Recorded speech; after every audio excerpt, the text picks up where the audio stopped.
over this. And this is just to show you what the consortium numbers are. But,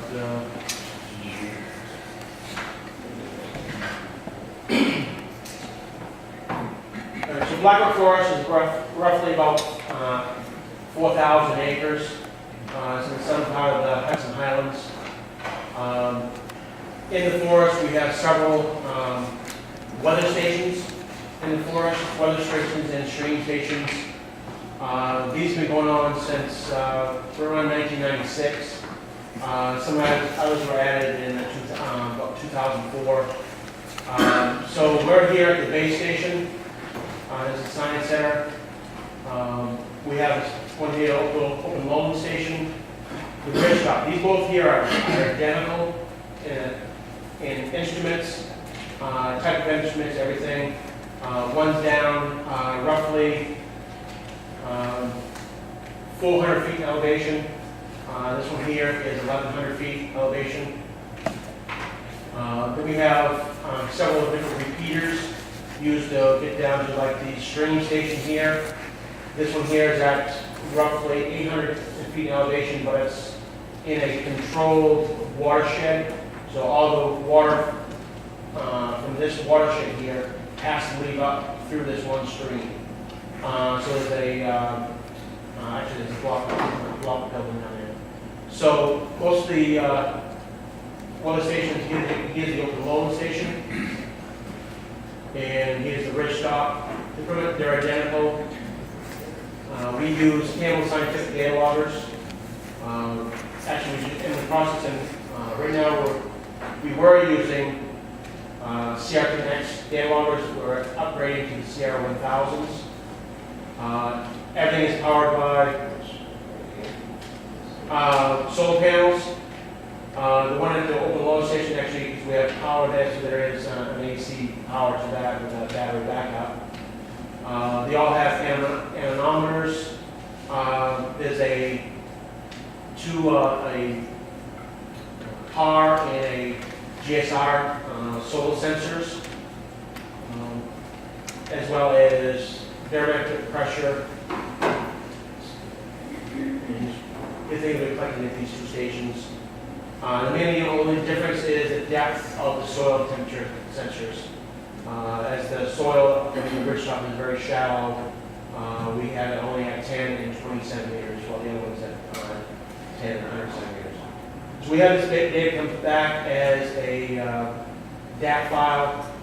I convert it into an Excel spreadsheet for storage for long-term data, but it is available on the website as well of real-time data, sort of real-time. These stations design, the programming is that it gets either an average or a total for the entire hour, and then sends that data back once an hour. It's not absolutely real-time. It's what has been going on for that hour.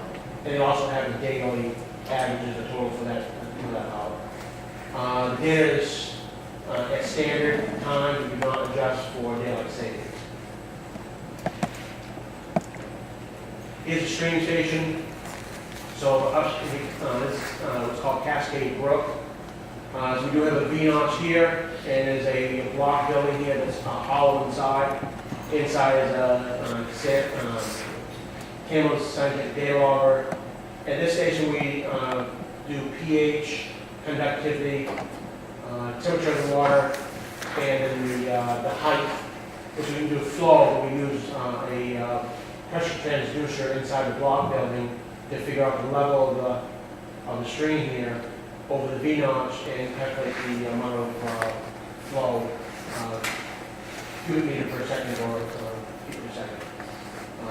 We actually took back in the late 90s, they actually when they put this V-notch in, they had a 55 gallon drum that they would fill up and figure out in time how long it took to fill it up at different levels of water. Do any of your monitoring stations measure insulin illumination? Illumination? Illumination? No, this time. It really not been a call for it, I guess. All the day loggers are able to, we can add more instruments on it if there's more people interested in it. Are these also available, the data from these? What's that, Are John? these also, is this data also available? This data is all, yes, it is all available. Request for data, just all you do is send me a request through email or whatever, and I can get the researchers what other data they need. Mainly, most calls for data are from researchers who have done research in the forest, and they come and ask for data that when they were doing that experiment, what was the conditions? And when did you say the time of these were put in? This one here was put in 1998, and the other station was 1996, when they were started. There was a lot of mishaps at the very first part of it, being that they were using the new CR10 data loggers. The issue with that is that the power went down, you lost your program, you lost your data, you lost everything. In 2000, we converted to the CR10X, which if the power went down, it saved everything. You would lose the data when the data log was down, but you would still save what you had.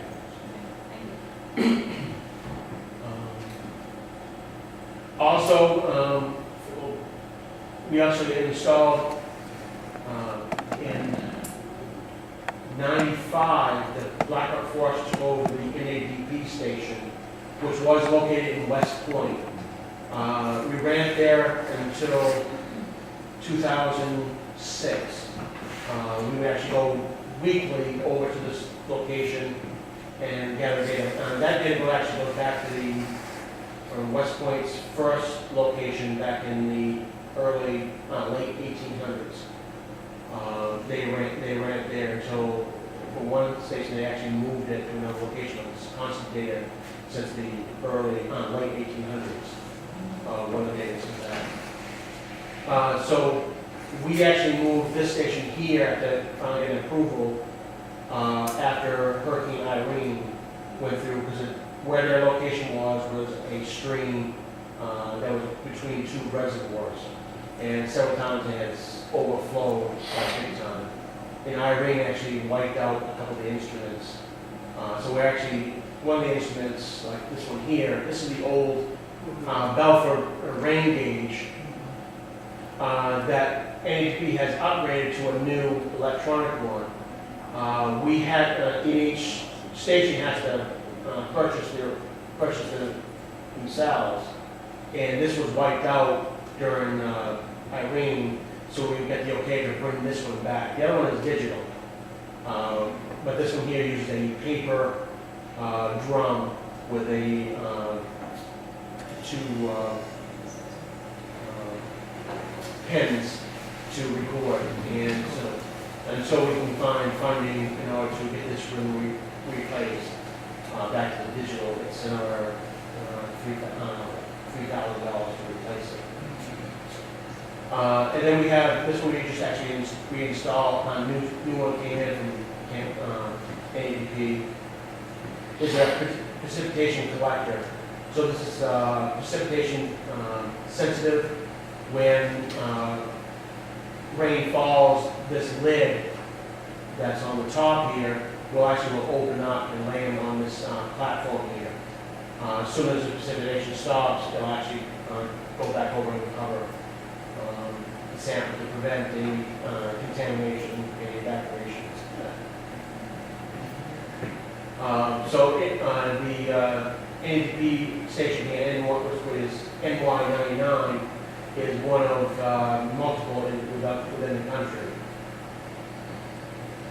After so our data, our precipitation is collected weekly. Every Tuesday, we actually will send it out to Illinois, where we actually will test the sample for as many ions as they possibly can. pH conductivity, but also dissolved metals with that. But after the Tokyo incident, actually we're testing it also for radiation within the samples and stuff like What we have learned is that with pH, the pH is usually around 4 around here. It gets down to the upper 3 if the precipitation is comes up from the west to the east. If it comes down and comes up, then the pH is right around 5. So it's actually a little bit lower than the most normal.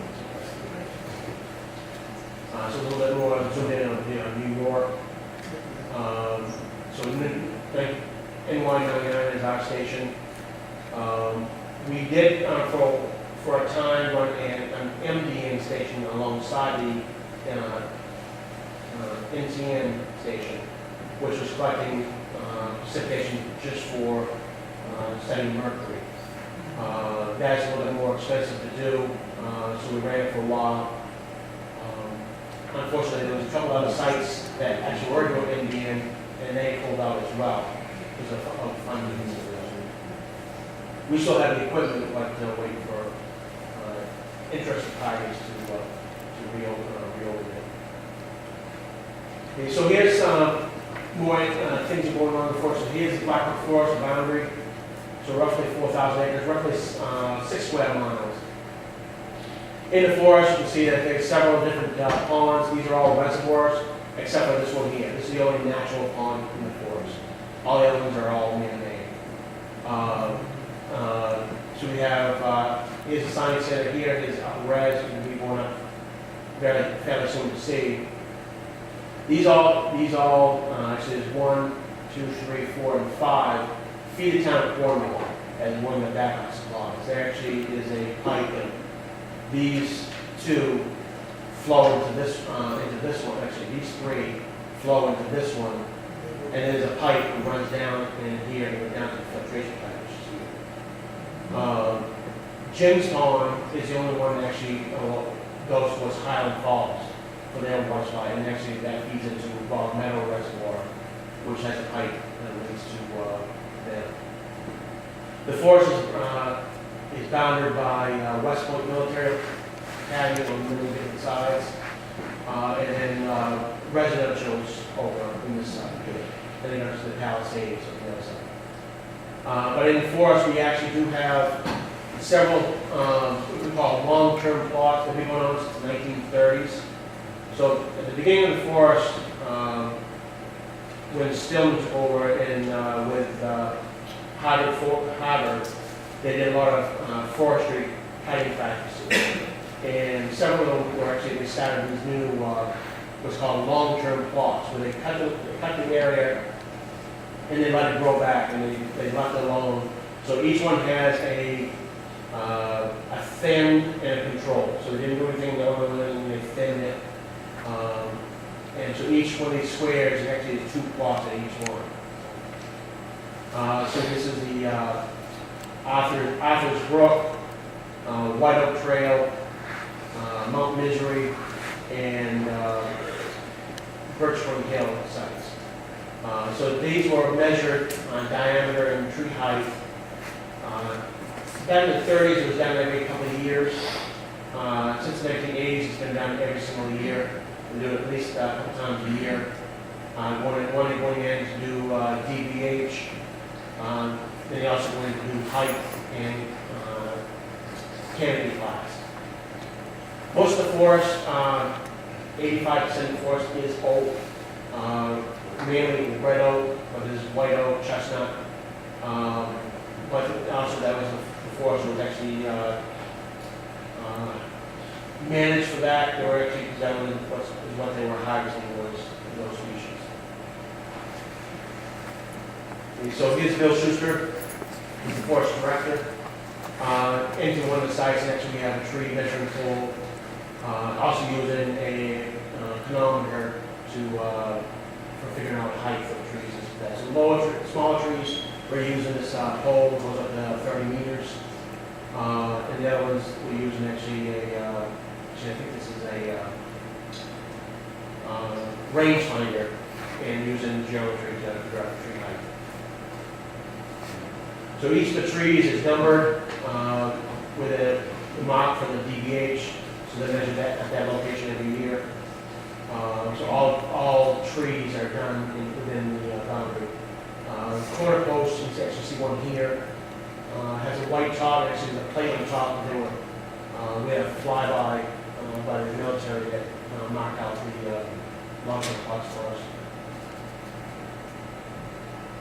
Notice, it's kind of hard to see this in the picture, but some of the trees that we have in the forest, another project done by Lamont Doherty, Kevin Griffin. So that is, they are doing DBH of old trees in different sections. So we have DBH tapes that are permanent on the trees. So we bi-weekly will go and measure these to see how they grow and stuff like that. He actually just got in 4 new digital DBH tapes that they're going to be they're installing soon, so they can really get how the trees grow digitally and stuff like that. Another big information that we have is on turtle populations and biology. In the ponds, we do a lot of capturing using trap nets, hoop traps with bait, usually using sardines. This is one of our interns that was here. She was collecting turtles. He's a snapping turtle she actually has right now. We also use basking traps. Those need to be a little bit longer period of time, but these work very well overnight. These have been going on since the 1988, so we have records of turtles as growth over since 1988, when a student from American Museum of Natural History was doing a lot of research here. We started in, I think it's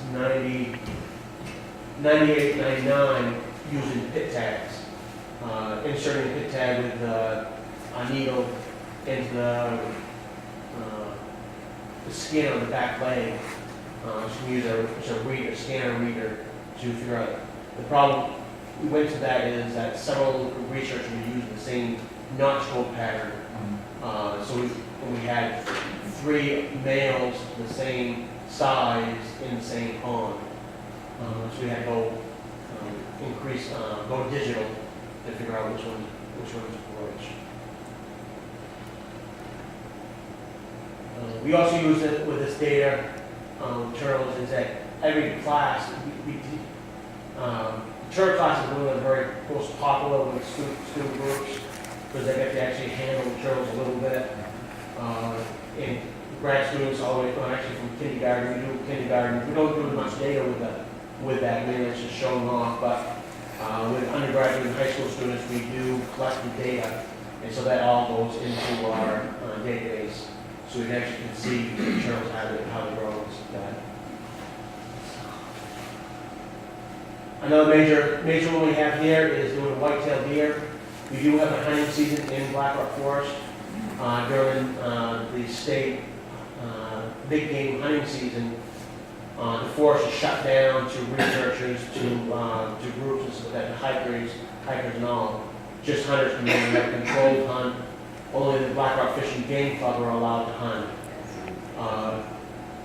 When they go in, they have to sign in. When they come out, they have to sign out. If they have any animal, we have to see it. They're only allowed deer. They don't allow any other hunting of any kind, only during this 3-week period. So here, we're actually taking beam diameter, which is 1 inch on the beam above the burr. This getting millimeters will actually tell us the health of the animal. This here is actually a yearling, as the antlers come out fairly straight.